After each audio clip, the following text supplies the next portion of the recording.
سب سے پہلے ہم اپنے گھر سے اصلاح کا آغاز کریں، اور اپنے گھر سے اصلاح کا آغاز کرنے کے لیے سب سے پہلے ماں باپ نیک و صالح بنے۔ اسی لیے نبی کریم صلی اللہ علیہ وسلم پر جس کتاب کا نزول ہوا قرآن کریم، اس میں حضرت لقمان حکیم کے واقعے کو قرآن نے بیان کیا کہ ایک باپ اپنی اولاد کی کیسے تربیت کرے۔ کہا کہ حضرت لقمان نے وَإِذْ قَالَ لُقْمَانُ لِابْنِهِ، اور حضرت لقمان نے اپنے بیٹے سے کہا یا بنی لا تشرک باللہ، اے میرے بیٹے اللہ کے ساتھ شرک مت کر۔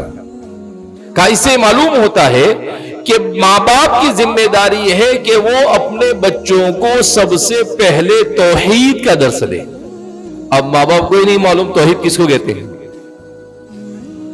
ماں باپ کو ہی نہیں معلوم ایمان کیا ہے، ماں باپ کو ہی نہیں معلوم اسلام کیا ہے، ماں باپ کو ہی نہیں معلوم احسان کیا ہے۔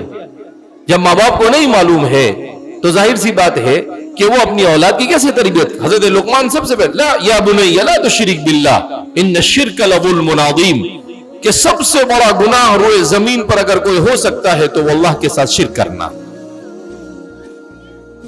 اب اتنا بڑا گناہ، اب شرک کیا ہے؟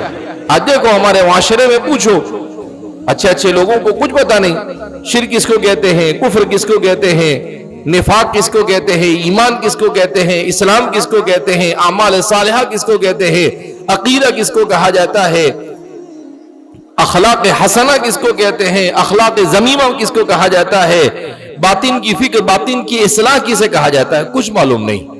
ہم سب اپنی دنیا میں مست ہیں۔ تو ایسے معاشرے کے اندر میں تبدیلیاں نہیں آتی ہے، لہذا اس بنا پر ماں باپ کو خود دین سیکھنا چاہیے۔